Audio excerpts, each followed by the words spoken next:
Before I give the starting speech to my guests, let me just very briefly introduce them. Mrs. Edipcia Dubón is a pro-democracy and women rights advocate from Nicaragua. She is a coordinator of Dialogue of Women for Democracy. She has served in the National Assembly of Nicaragua until 2016, when the Supreme Court ousted her along with 27 opposition legislators. She is an economist with a focus on microeconomics. Ms. Mahienour El-Massry, she is an Egyptian human rights activist from Alexandria. She has been released from prison in January, where she was being held for illegal protesting and insulting the president. She works on promoting judicial independence.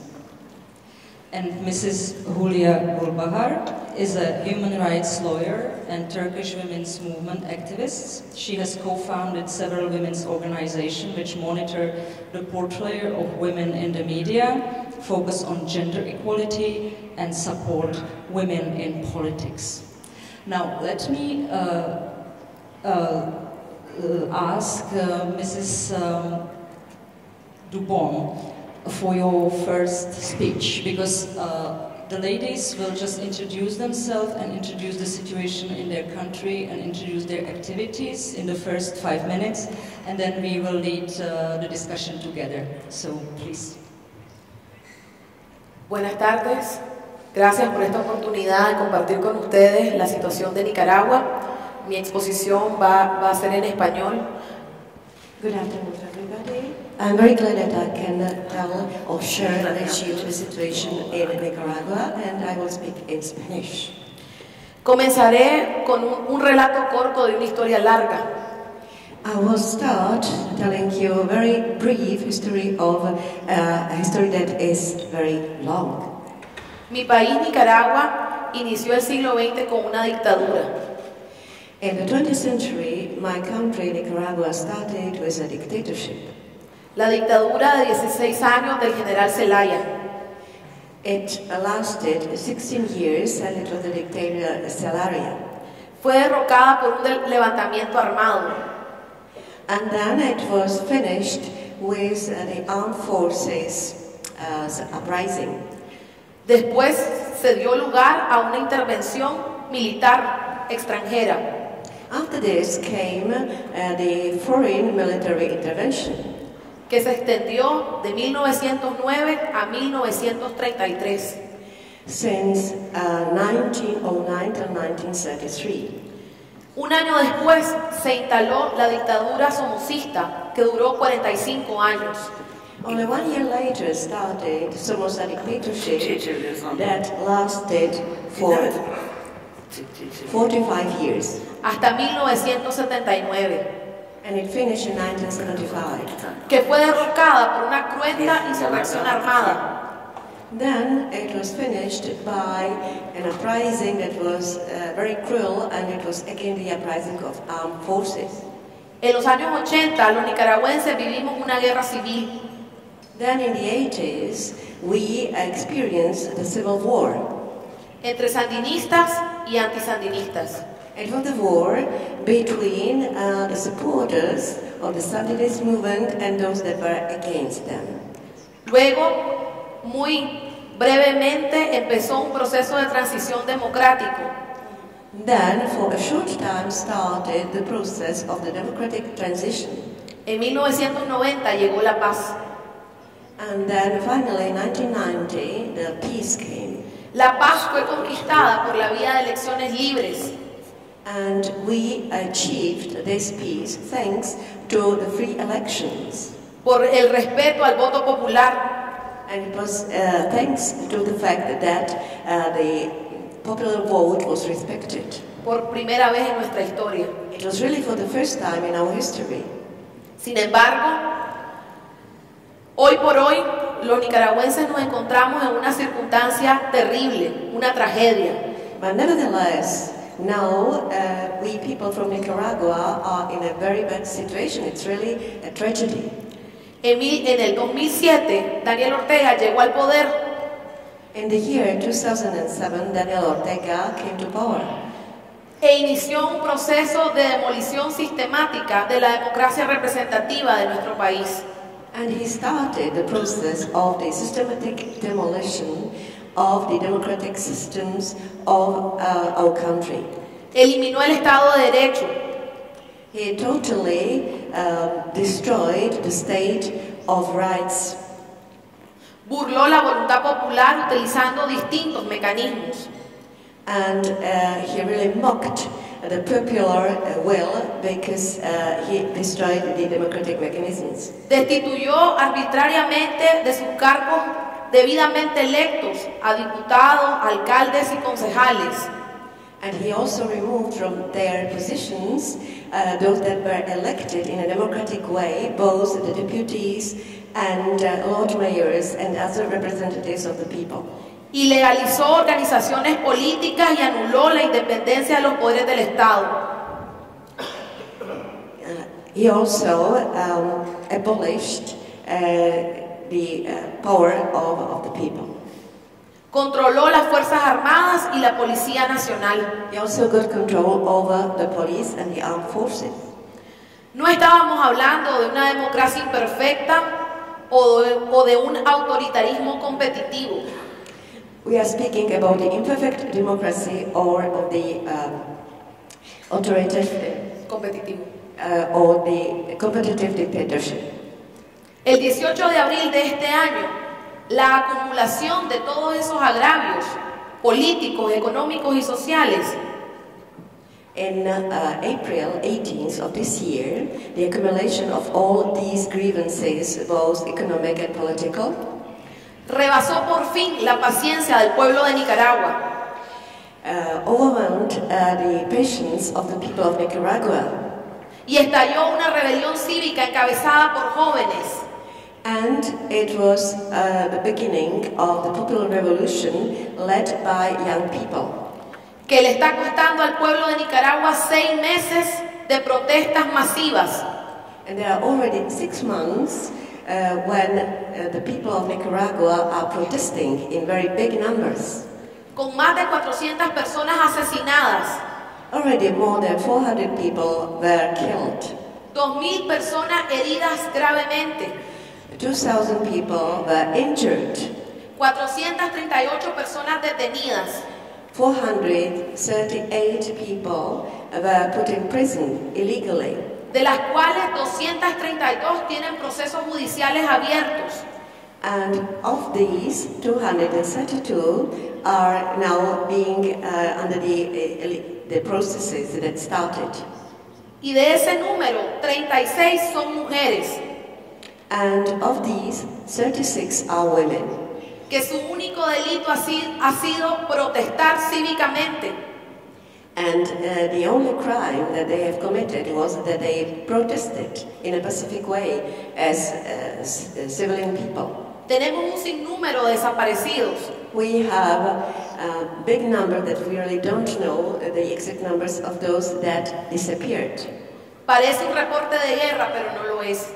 And when I speak about this, it's like giving you an information from the war, but it is not a war.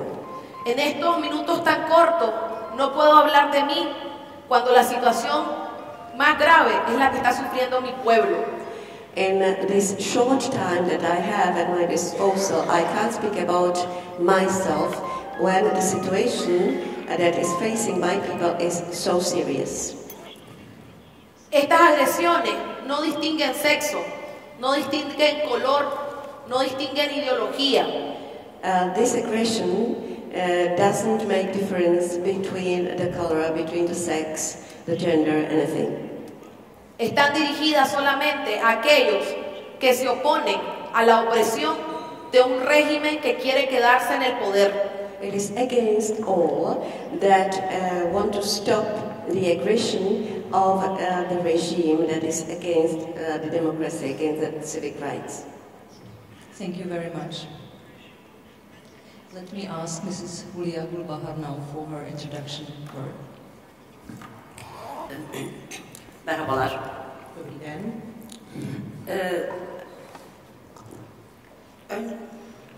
Entonces. Öncelikle Türkiye hakkında çok kısa bilgi vermek istiyorum. Nejdříve bych chtěla podat o Turecku jen krátkou informaci. 1923 yılında yeni cumhuriyet kurulurken Türkiye'de Mustafa Kemal Atatürk ve arkadaşları önderliğinde. Takže v roce 1923, kdy byla založena Turecká republika Mustafou Kemalem Atatürkem, Kadınlara when boşanma we had hakkı, the first seçme ve republic seçilme hakkı established dahil by olmak üzere, Atatürk, eğitim hakkı dahil olmak üzere birçok hak tanındı. v tu dobu byla přiznána at spousta those práv times, ženám, many bylo to rights právo were se given to rozvádět, bylo to women, právo such as na the right of vzdání, divorce, the nebo right to volit či být education, volena. or the right to Bu vote dünya or to açısından be da elected. ilk önemli uygulamalardan bir tanesiydi. Byla to jedna z nejdůležitějších, It was bylo to one jedno of z nejdůležitějších nařízení v té době i ve Most světě. important changes in the world. Bylo to pro It was zachování nebo vytvoření rovnosti The žen objective was v to normálním životě. make sure that there is equality between men and women in daily lives. Devlet politikasını unuttu ne yazık ki. Cumhuriyetin yöneticileri kısa bir süre sonra unuttu bu politikayı. Ale tuto politiku This stát policy velmi brzo zapomněl. was very soon forgotten by the state. Siyaset yapabilir. Ženy mohou pracovat, mohou se vzdělávat, Women mohou can být work, aktivní v can get politice. education, can be active in politics, Evde çok iyi bir eş ve çok iyi bir anne olmak zorundadır. Ale zároveň jsou but nuceny a at the musí same být time dobrými manželkami they doma a have být the obligation of hlavní being good osobou v rodině. wives and to be the ones who are in charge of the household and the family. 12 Eylül 1980 askeri darbesinden sonra Türkiye'de kadınlar ilk defa bizler feministiz diyerek kamuoyu önüne çıktılar. Takže po vojenském puči v roce After the military coup 1980 in vystoupily ženy 1980, poprvé women s tím, že se protested označily for sami the sebe za first time feministky. and for the first time called themselves feminists. Fiili bir eşitliğe dönüştürmek için mücadele ettiler. A začali bojovat, aby And všechna women- tato práva, women sice started přiznaná, byla i na fighting papíře, byla i někde zakotvena. so that the rights that were given to them were written somewhere on Avrupa Birliği paper. sürecindeydi Türkiye. O rüzgarı da arkamıza aldık. Bojovali jsme velmi We statečně, have bylo to i been v době tedy fighting usilování o vstup with do Evropské unie. courage. It was also in the Kadına period karşı when şiddeti Turkey was önleyecek çok güzel yasalar çıkarttık. Podařilo se nám zavést trying to řadu join the zákonů, které European byly Union, proti and we managed to násilí have páchaném na adopted ženách. many laws that Anayasaya kadınlarla fought erkekler against eşitliği violence yazdırdık. against women. Nechali jsme do We also ústavy had zavést written in our články o constitution rovnosti žen a mužů. articles on the equality Ailenin between men and eşit women. görev ve sorumluluklar gerektirdiğini yazdırdık. Nechali jsme také zavést, uzákonit also i vlastně shodné podílení se, Provided shodné for podílení se the na věcech v rodině. equal Kanunda ailenin care reisi and erkektir responsibility between men and women in family and in household affairs. V občanském zákoníku, In the kde civil code, byla vlastně pozice muže jako toho When jediného, where který the může man was the rozhodovat, only to jsme one who změnili. could decide, that was Ceza changed. kanununda kadınlara karşı işlenen suçlar, tecavüz, cinayet gibi suçlar erkeğin, ailenin, toplumun namusu olarak görülüyordu.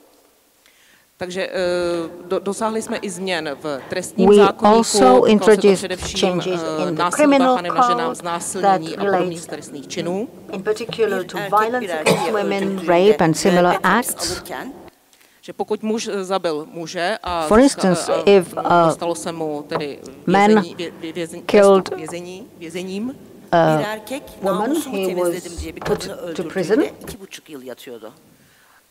a dostal za to rok, tak v okamžiku, kdy měl Excuse me, when a man killed kdy a zabil man, ženu, tak měl za to dostat he 2 was roky. put to prison Bütün Türk Ceza Kanunu for 1 değişti. year, and when a man Evlilik killed a tecavüz woman, bir suç oldu.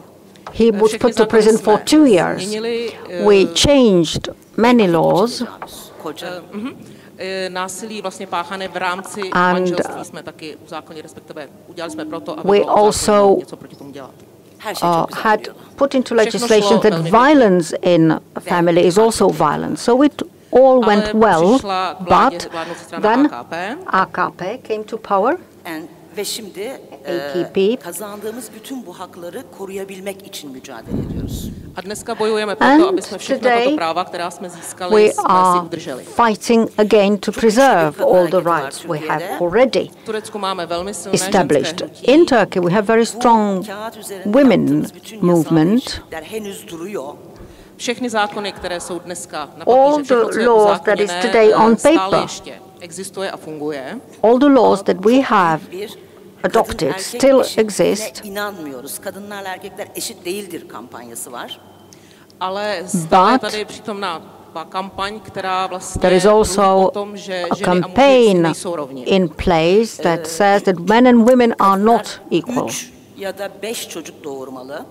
Ženy by měly rodit 3 až 5 dětí. Women are supposed to give birth to 3 to 5 children. Women are supposed to marry young. A měly by rodit, aniž by podstoupili císařský řez.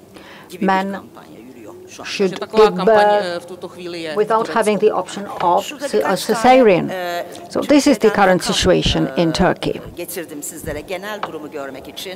Abyste viděli situaci v Turecku, přinesla jsem několik For you to understand the situation in Turkey, I have some facts here for you. Nechtěla bych mluvit o všech, I cannot speak about everything, you can also read it.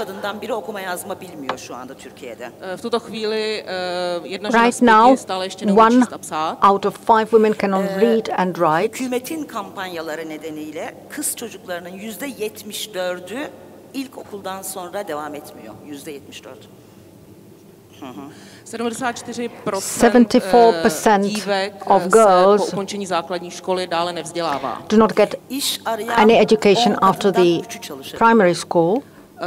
3 ženy z 10, 3 in 10 women only can work. Yönetim kademelerinde kadın sayısını örneklemiyorum, çok düşük.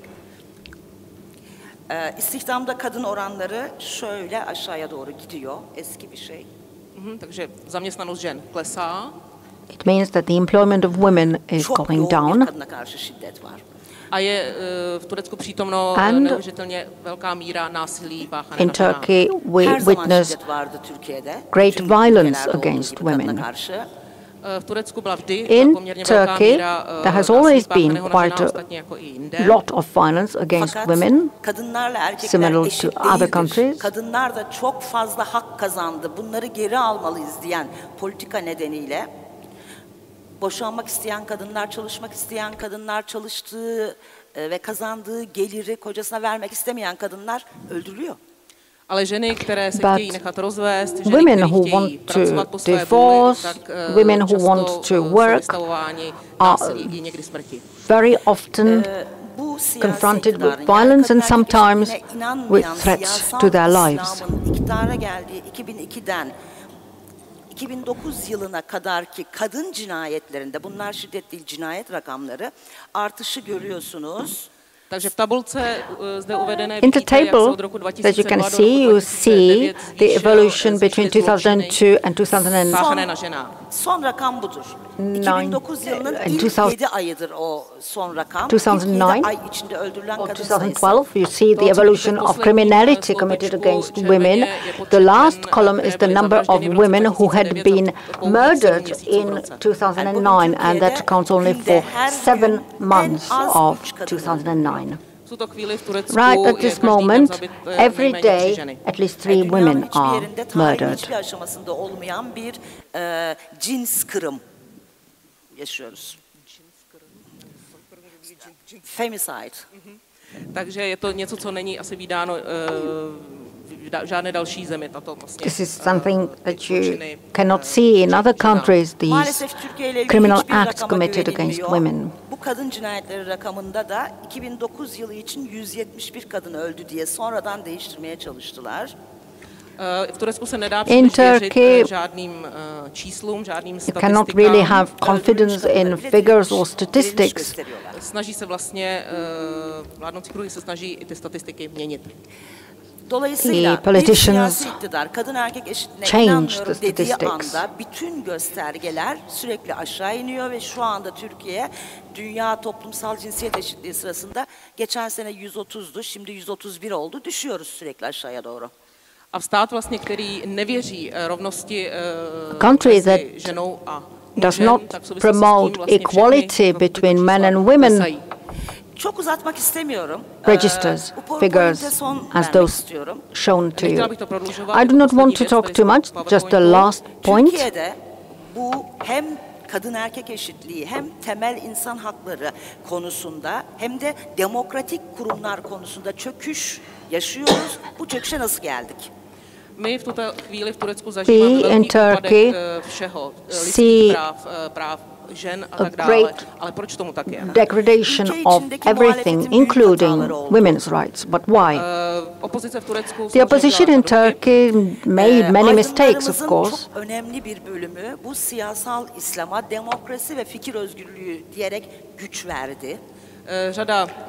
Many intellectuals and respected figures gave legitimacy to the government because they expressed their confidence in this government, saying that it will be a democratic government.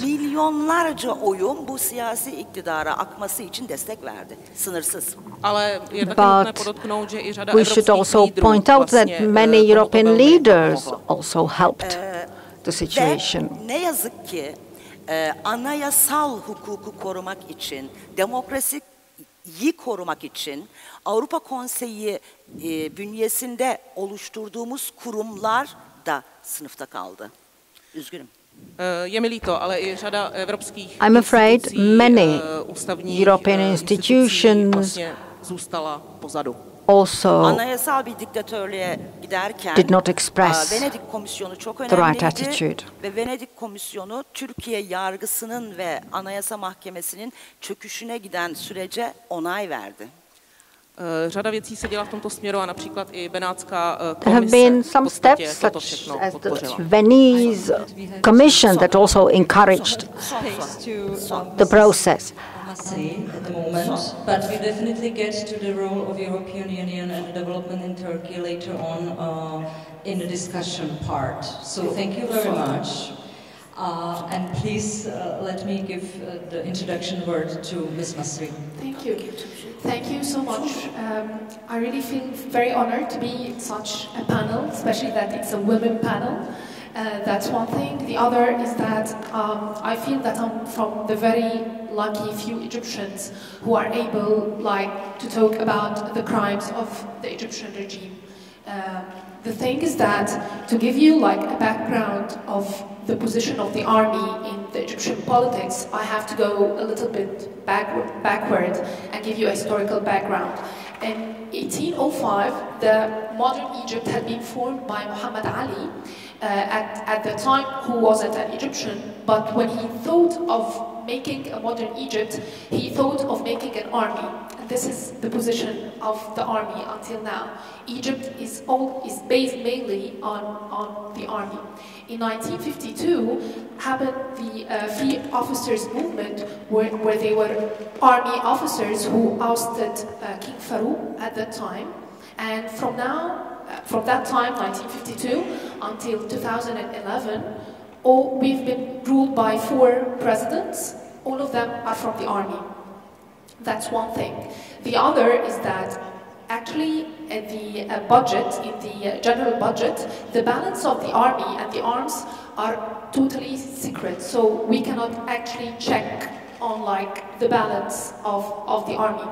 And the army in Egypt is not only an army, but they are also businessmen, because we have more than 50% of Egyptian economy ruled by the army.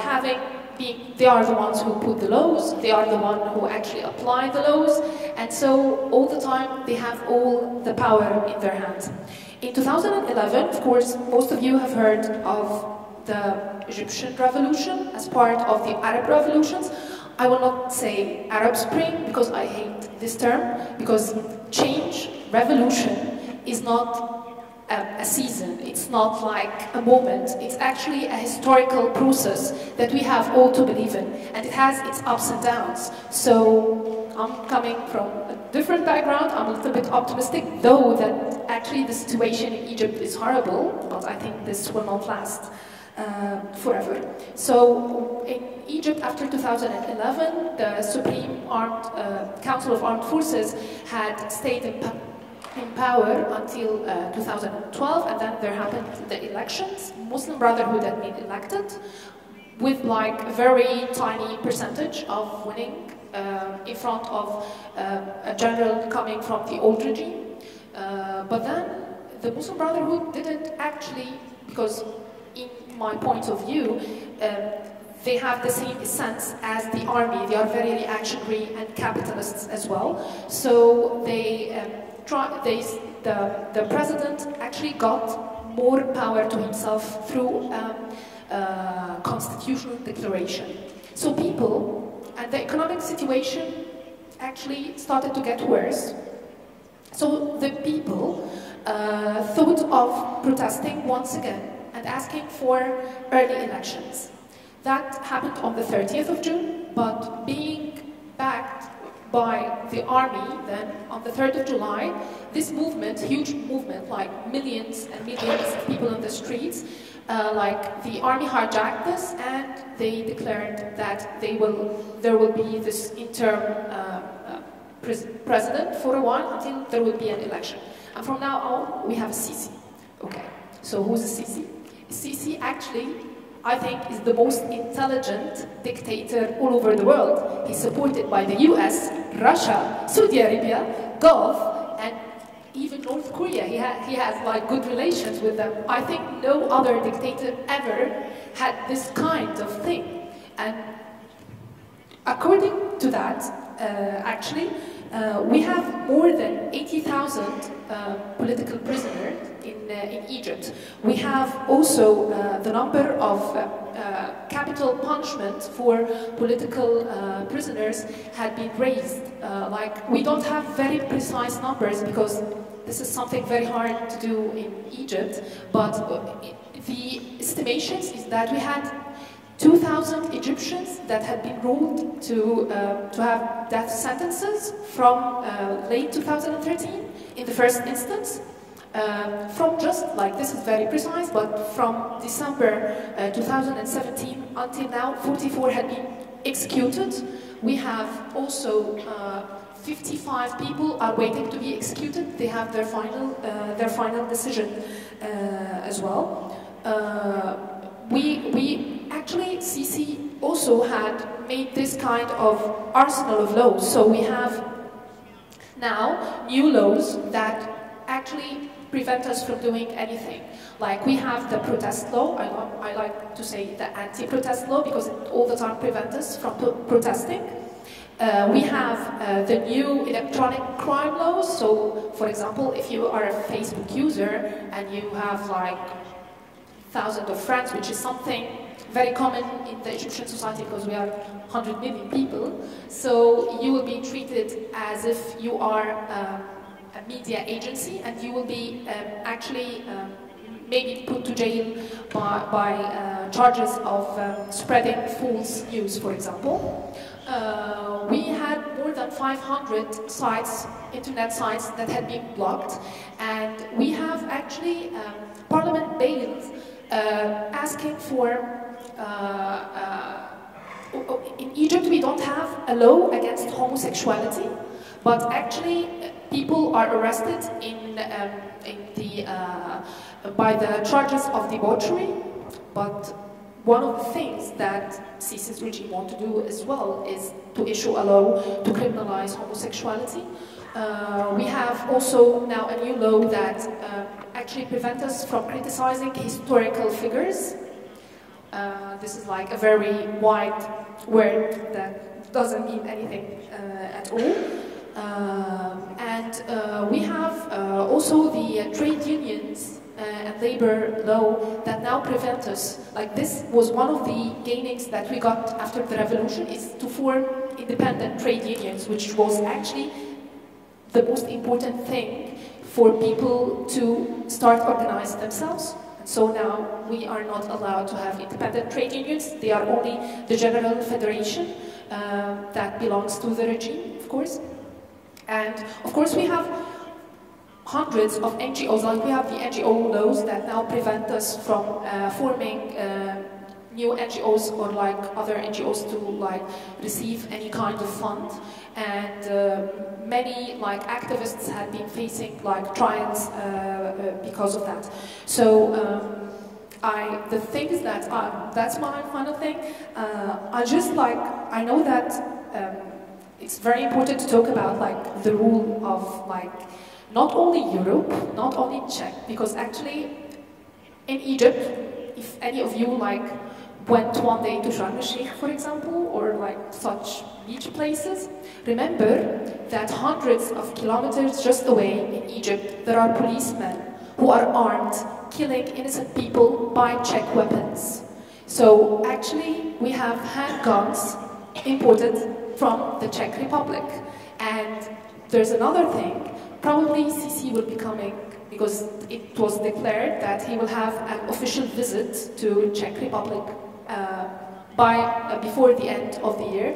Then remember that when you actually support someone like Sisi, when you actually support any regime or system that try to convince you that they are protecting you like from, for example, refugees, they are the main reasons of the increasing numbers of refugees. Like now, Sisi is preventing, of course, number of Syrian refugees from coming to Europe, but Egyptian asylum seekers, for example, are increasing on the other hand. The other thing is that someone like Sisi is benefiting, from ISIS. I knew this was not going to be easy because all of the women, they have so much to say. No, so, you know, I will keep it short, sorry. So the only thing is that Sisi himself is benefiting from the presence of ISIS, because that's the only thing that makes him stays in power, because he's actually now, the economic conditions are horrible, the political conditions are horrible. So just remember, whenever you pay your taxes, whenever you go to elect anyone, remember that you have to know who, not only what they are saying, but who are they supporting on the other hand, because we are living in one world, and every single movement that one of us do actually affect like thousands and thousands of people all over the world. Thank you very much.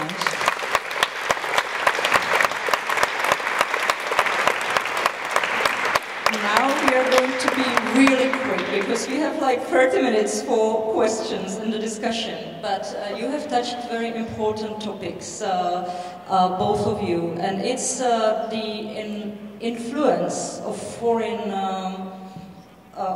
countries into either the conflicts and sustaining the conflicts, or sustaining the dictatorship regimes or authoritarian regimes. You mentioned the Czech trade, but it's always the economic and the money behind it, and the security, which is another topic which you mentioned.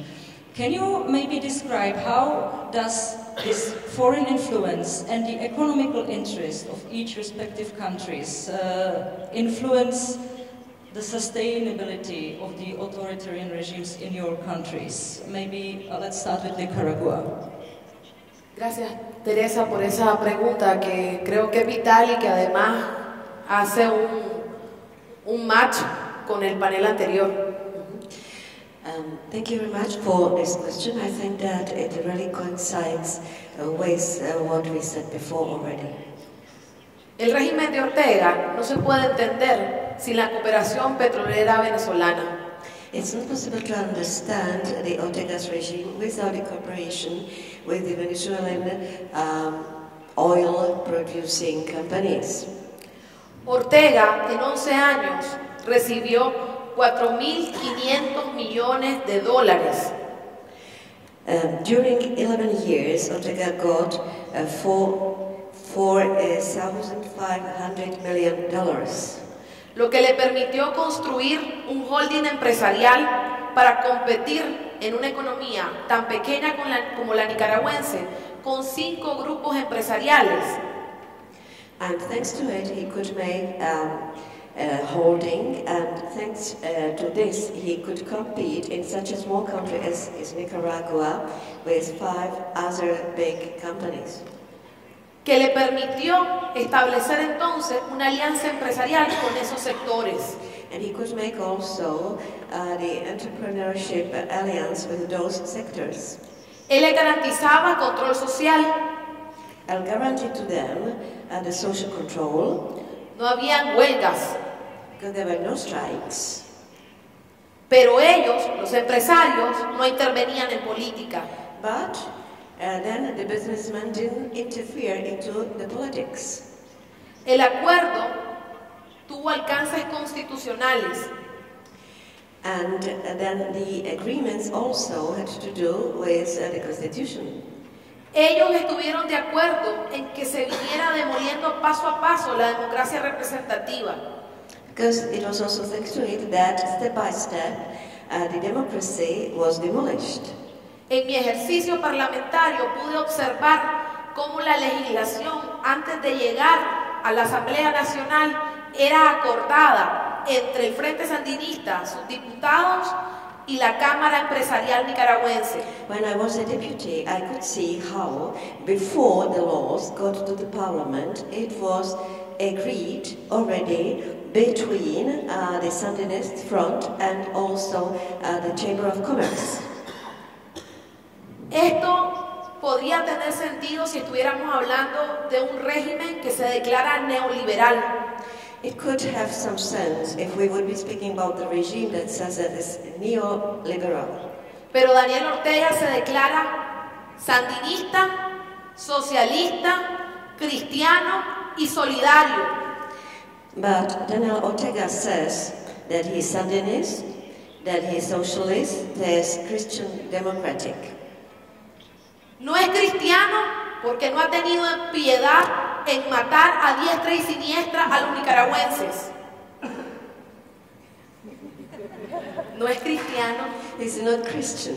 Porque no ha tenido piedad para matar a diestra y siniestra. Because he was not pious enough to kill the right and the left.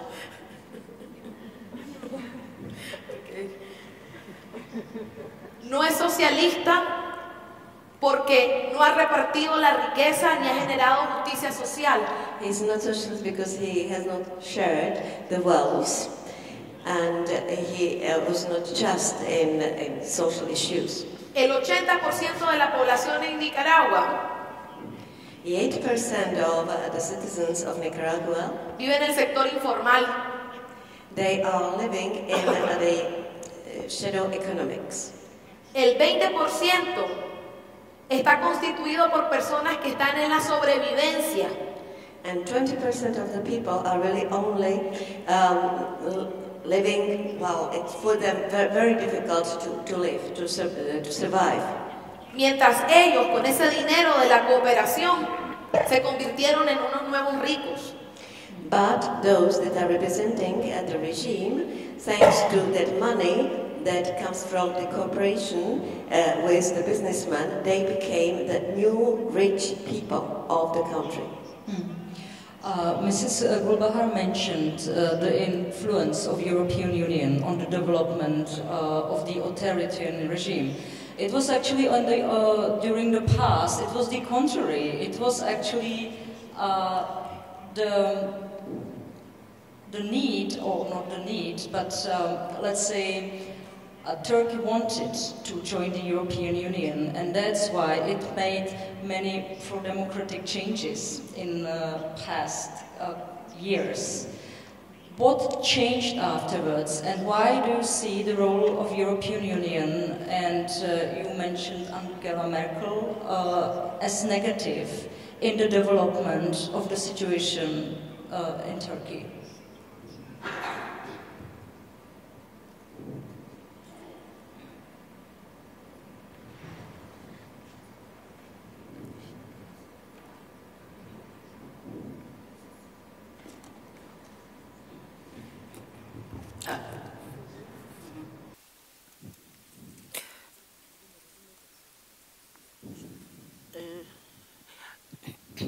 AKP iktidarı hiçbir zaman ciddi bir siyasi reform yapmadı.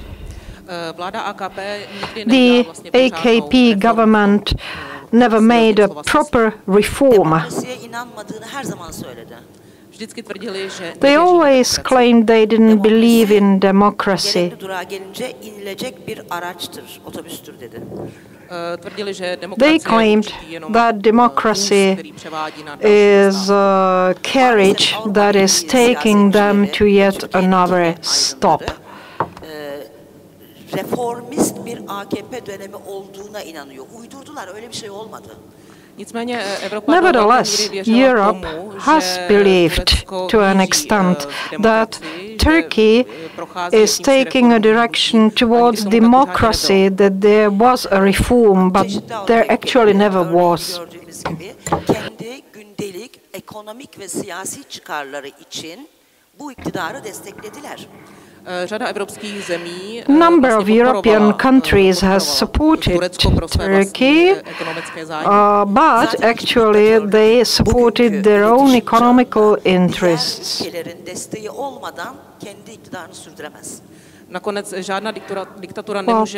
No dictatorship can exist without relations with the outside world.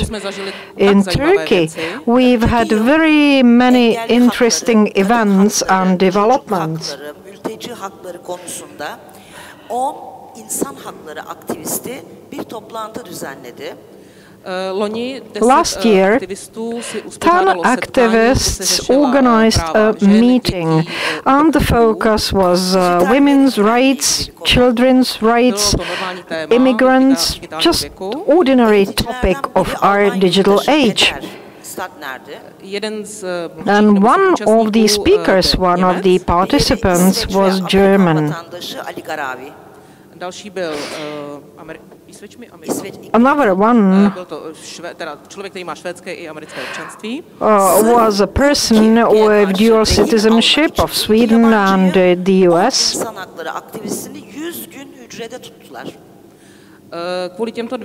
And because of these two people, the remaining 10 participants have been held in detention for 100 days.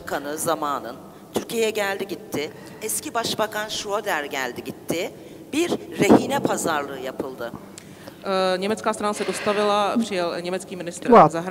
Germans intervened. A German Minister of Foreign Affairs came and negotiated the whole thing.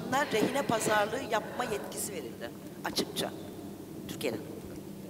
Devlet başkanına rehine pazarlığı yapma yetkisi veren bir kanun çıkarttık Türkiye'de. And based on his intervention, a bill was passed that provided for such solution. So, after the act, the activists were released. And people say Türkiye'nin oradan silahlar alma karşılığında Alman yurttaşı ve Türkiye'li aktivistler serbest bırakıldı. Říká se tedy, že v tom sehrála roli blízkost německé strany na určitou zbrojařskou firmu. The German engagement and relations with a manufacturer of arms played a particular role in it. In the end, the whole world sees a degradation of human rights. Temel hak ve özgürlüklerin koruyucusu olması gereken bir mahkeme iken Türkiye'de olağanüstü hal ilan edildiğinde yeni 25.000 kişi başvurdu. Biz hukuk dışı bir şekilde işten alındık diye. Hiçbir işte çalışması yasak bu insanların, yurt dışına çıkması yasak, sigortalı çalışması yasak, emekli maaşları kesildi, hastaneye gitmeleri yasak bu insanların ve onlardan bir öğretmen Avrupa İnsan Hakları Mahkemesi'ne başvurdu ve Avrupa İnsan Hakları Mahkemesi biz sizin davanıza bakamayız dedi. The European Court for Human Rights doesn't work properly. If it would have received 25,000 of applications for help. People apply for assistance. People are dismissed. One person, he applied for support because he was dismissed, received a verdict saying, no, this is internal. So the European Court for Human Rights said the following. But, excuse me, Erdogan told the teacher, okay, you will stand before the committee that we are going to establish, and first you'll ask for this internal help. You'll wait for several years, then you'll take it to the court, wait years again, then to the Constitutional Court, wait again, and only then you may contact the European Court for Human Rights.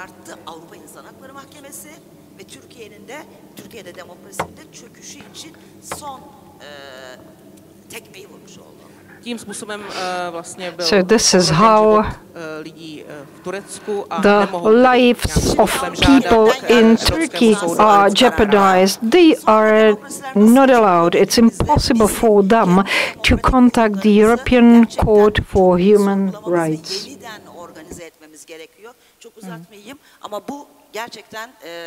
Demokrasi ve insan hakları açısından Avrupa İnsan Hakları Mahkemesi'nin tarihine geçecek kara bir karar oldu.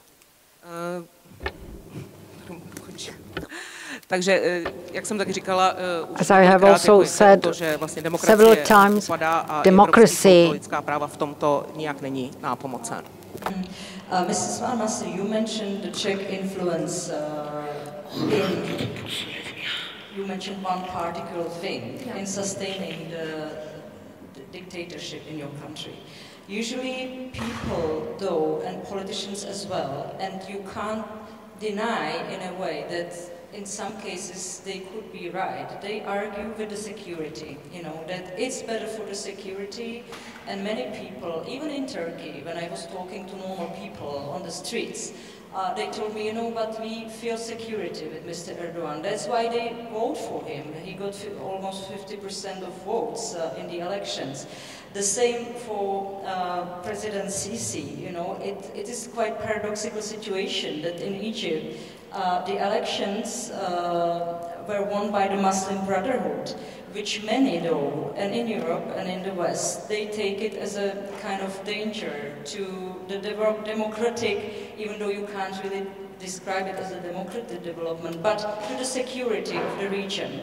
So how do you perceive this paradox that actually, as you say, maybe the foreign countries, they support the regime, which on the other hand might secure the stability in the region? Okay, let's take a look about what's happening in Egypt, like after Sisi had came to power, for example. All the people all over the world tend more to go to stability more than the idea of changing or revolting or anything. Like, they tend to go to what they know more than what they don't. But they revolt when they find that this actually kind of stability is crushing them. So what happens is that by Europe supporting someone like Sisi, because he doesn't have, he actually, as I told you, the economic conditions are getting worse, his popularity actually is falling down, so the only thing that keeps his popularity is the war against terrorism. So part of it is that Sisi himself is keen on keeping terrorism in Egypt and other places, just to actually can bargain with the Western world about his support and stay. So, for example, now one of the main reasons for supporting Sisi is to stop the flow of refugees. And of course, there will be no flow of refugees if there had been no terrorism or wars in many places. But the funny thing is that Sisi himself, to stay in power in Egypt, he has to sustain a level of terrorism, just for him to be able all the time to silence all the people, to muzzle all the mouths that is trying to criticize him, on the other hand. Because, as I told you, the army in Egypt is not like, they were not democratically elected. Like, we had 2 elections after the coup. One of them, the first one, it was after the Rabaa massacre, which is one of the largest massacres that happened in the modern history of Egypt. Like, more than 1,000 protesters, people who had Muslim Brotherhood, okay, but they were having a sit-in and they were crushed by the tanks and weapons that was actually also brought from like the EU and the US and foreign countries. And by doing this, the level of violence had escalated in Egypt. And then we had the final, we actually had an election in this March 2018. Sisi had arrested a general who was a candidate in these elections. Sisi actually had made it very hard for anyone, like there was this possible leftist candidate, but he withdrew because there had been no guarantees that this is a democratic election. So let me ask you, how would you see the situation if the Muslim Brotherhood was in charge? It would be the same. For me, it would be the same. But the thing is that that's what we have all to think about, is that, is it all the time that we have to choose between 2 evils? Or can we like empower ourselves and try to organize ourselves just to be the alternative? The only thing that I actually don't believe in the word democracy or anything. I believe in people. That's the only thing I believe in. Like, I know, like, because I'm here now, because of People's International Solidarity. I've been in prison 3 times. And every time I was lucky because, like, I received solidarity from people. Was it people in your country or the international community? International community as well. So that's what I'm saying. The thing is that there is an alternative all the time, not regimes. It's all the time. It's people who can like make the change. The thing is that if we had like elections or democratic elections in Egypt, at one time it might like bring Islamists, but second time it might bring like more progressive power to the people. But as I told you, by crushing down all the tools in the hand of the people, that's what Sisi is doing. You're actually empowering only one thing, is that the people will think of terrorism as a way to escape. If you're not living your life, if you're feeling that there is no hope, then it would be so easy to convince anyone to take a bomb and tell them that, okay, go not even to the US government, go to the American citizens and kill them. Go to the European citizens and kill them. So that's the thing. We have to stop supporting tyrants and dictators to protect you, to protect yourselves, and we will also be protected. And as I told you, it's like a historical process, but I see that, or I think that we will, this is like my last word because I will end, but we have an Egyptian novelist, her name is Radwa Ashur. She has a very important saying that I all the time love to recall. She says that there's another possibility to crown our attempts by something either than losing, if we only decided that we wanted to live instead of dying. So all the time we have to put in mind that the future is ours, and that we want to live, and so we will proceed to struggle, peaceful struggle, and to ask for our rights. People are actually struggling at the moment in Nicaragua, especially students are in the streets, 300 of them dead, for the change in your country. Do you think that they will succeed? And how would you see the international community involvement or influence in getting your country to a better place? Definitivamente, Teresa, la comunidad internacional ha jugado un rol fundamental. Of course, I must say that the international community played an important role. Daniel Ortega está desnudo frente al mundo. And Daniel Ortega is nude in front of the world.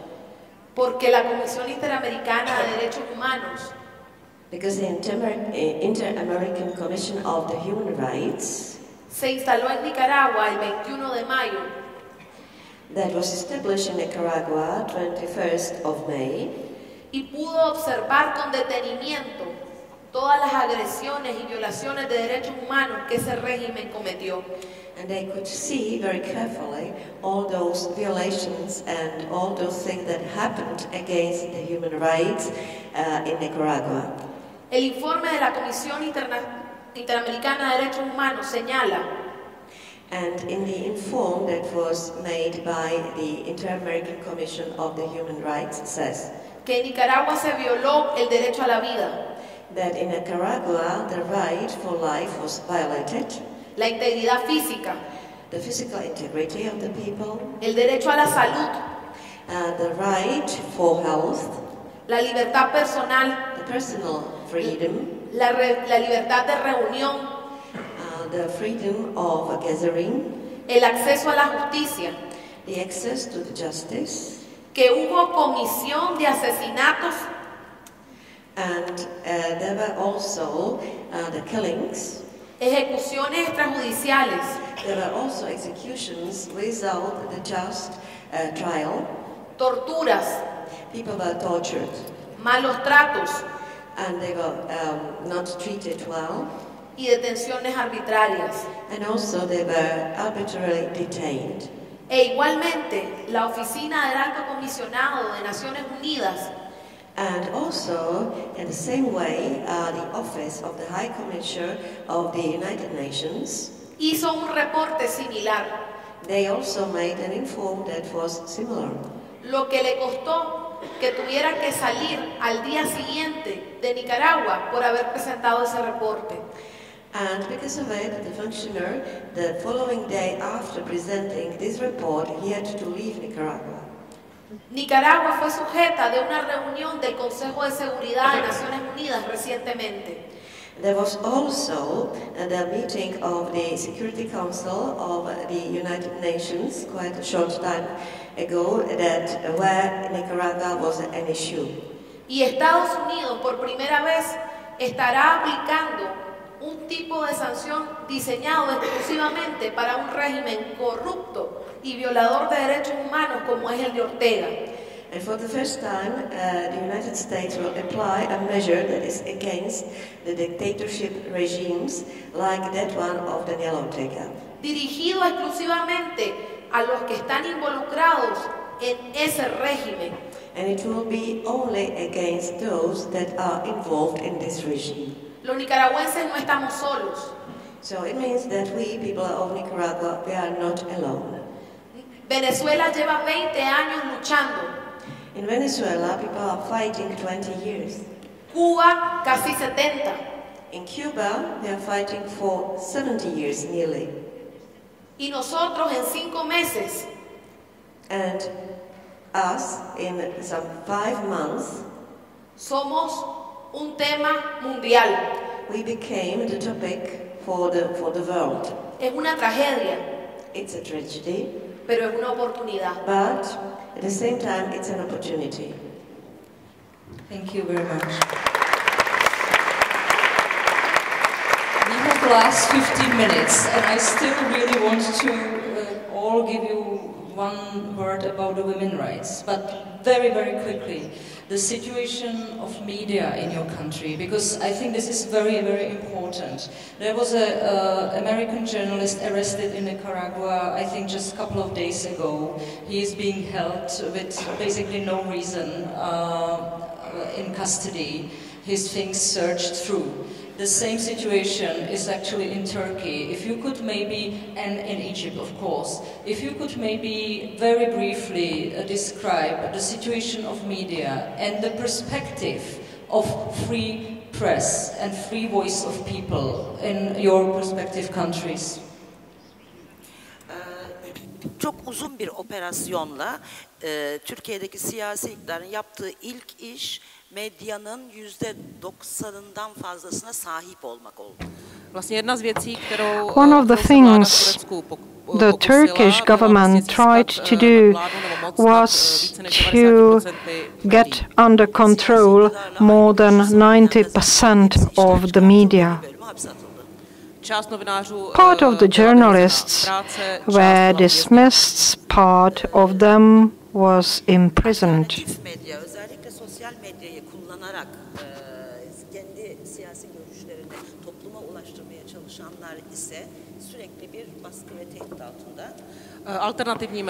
The alternative media, social networks and other sources are being oppressed.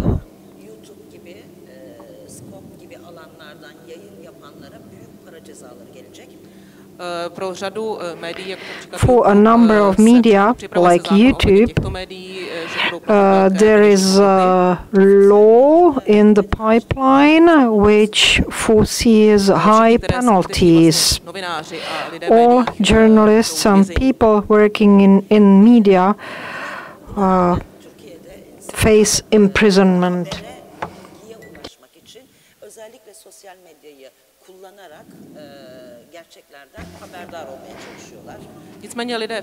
Nevertheless, people in Turkey want to get information through social media.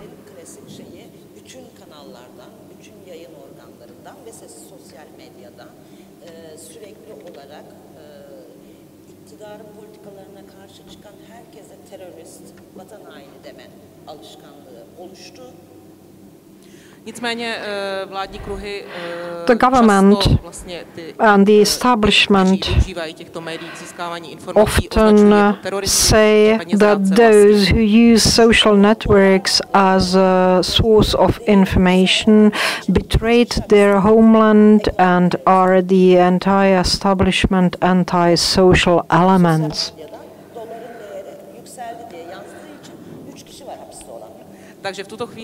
Now, 3 people were imprisoned for writing that the exchange rate between lira and dollar has changed, and they started to use a new term, economic terrorism. When actually social media, in a way, promote, you know, like they keep helping hybrid war. So it's a little bit different situation.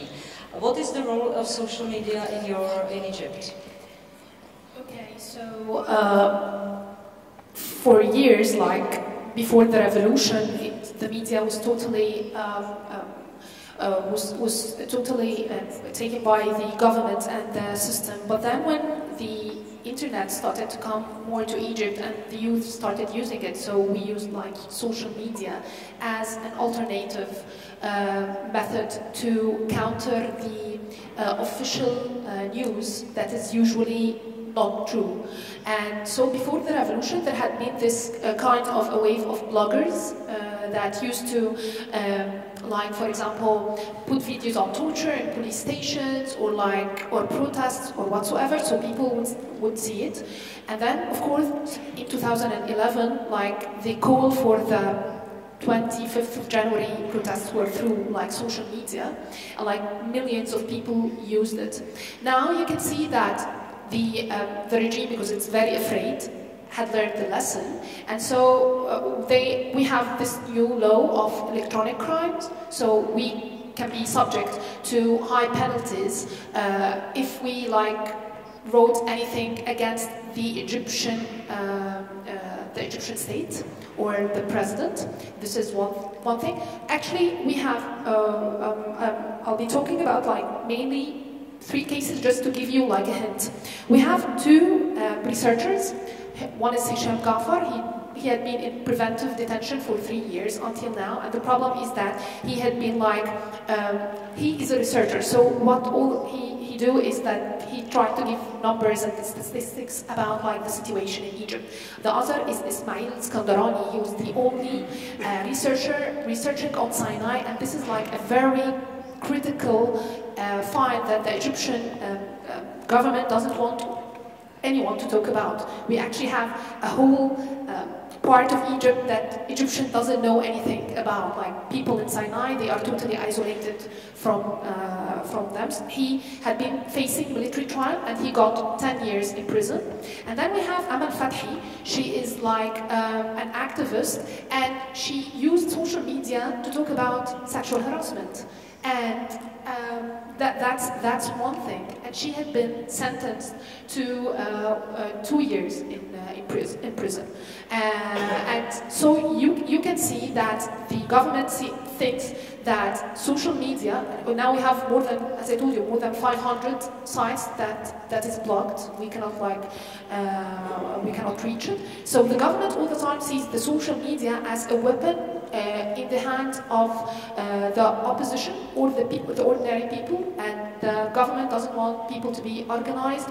It wants to be the only source of information, so that no one would counter the official testimony of the government. So we have a number of journalists who are in prison because of charges of spreading false news or humiliating the president, that's actually increasing by time. If you want to very quickly just mention the situation of journalists in your country and why this particular case should be interesting, the American journalist being detained right now, what's the problem?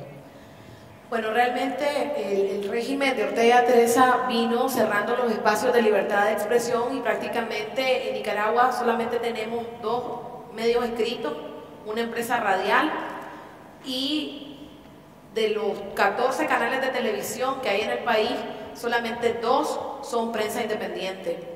La mayoría...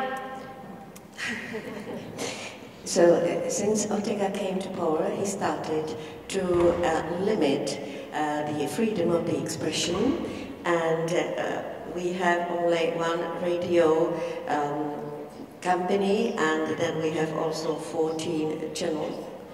De 14 canales, de los cuales solo 2 son independientes. And from these 14 channels, only 2 are independent. Y 2 medios escritos. And apart of it, we have 2 media that are printed, that are written. Antes del 18 de abril, pensábamos que los jóvenes estaban en otro mundo. Before 18th of April, we thought that the youth is living in a different world. Pero después del 18 de abril, descubrimos que las redes sociales realmente estaban generando un cambio en nuestro país. But after this day, after 18th of April, we discovered that the social media were generating really some changes in our country. Twitter y Facebook fue la forma de dar a conocer al mundo lo que estaba pasando en Nicaragua. And it was really through Facebook that we were able to tell to the people in the world what was happening in Nicaragua. WhatsApp fue la forma en la que organizamos las redes de colaboración y de protección de la ciudadanía. And it was thanks to WhatsApp that we could organize the cooperation and also the resistance of the people. En Nicaragua somos 6 millones de habitantes. And also to protect our people. In Nicaragua we have 6 million of citizens. Pero hay 8.3 millones de celulares. But we have 8.3 million of cellular phones. Con los que Ortega no contaba. And this is something that Ortega didn't count with. Esa es la revolución tecnológica. This is thanks to the technological revolution. Que está al servicio de la humanidad para su defensa. And it's really serving to the humanity for its defense. Gracias. Thank you very much. Unfortunately, we have no more time. Please, ladies, in one word, if you could say one word, what would help your country most at the moment, in your opinion? Each of you, we have like 2 minutes, so please.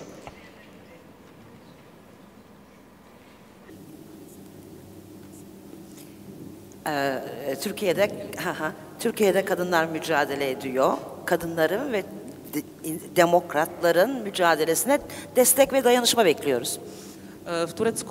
In Turkey, women's movement remains to be active, and we expect support and solidarity. So, what would help my country? First, of course, the international people's solidarity. That's one thing. The other is that whenever you are going to vote, any time you have to know the program of your candidate very well concerning international relation and who they are supporting, because usually that will reflect actually not only on the other, like my country for example, but also yours. So just be careful to know who you're voting for and what the money of your taxes is going to as well. Thank you. Mi pueblo, los nicaragüenses, están dando todo, están poniendo sangre, están poniendo dolor, están poniendo luto. My people, the people from Nicaragua, are giving everything, blood and the sorrows and also the fight. Mi pueblo está luchando. We are really fighting. Lo que queremos de ustedes es solidaridad. And what we need and what we want from you is solidarity. Pero no una solidaridad que se expresa en una palabra vacía. But it shouldn't be solidarity that's only said in an empty word. Sino una palabra que significa movilización. But it should be really mobilization. The word that means mobilization. Que significa actos de habla. Sí, hablar. And also to express it, to speak about it. Que significa demandar a sus autoridades para que no sean hipócritas. And to ask from your authorities, they are not hypocritic. Y acompañan al pueblo de Nicaragua, al de Turquía, al de Egipto, al de Cuba, al de Venezuela y al de Bolivia, que lo único que quieren es vivir en democracia, en libertad y en paz. In order to accompany the people of Nicaragua, of Turkey, of Egypt, of Bolivia, of Cuba, and other countries, because the only thing that they really wish is to live in democracy and in peace. De la que ustedes gozan. And democracy that you are enjoying. That was the last word. Thank you very much. Thank you, ladies. Thank you, Hülya. Thank you, Mahienour. Thank you, Edipcia. And thank you all for attention. And we can see that from the last words of our ladies, the evil around us is really important because it depends on all of us if it will prevail. Thank you.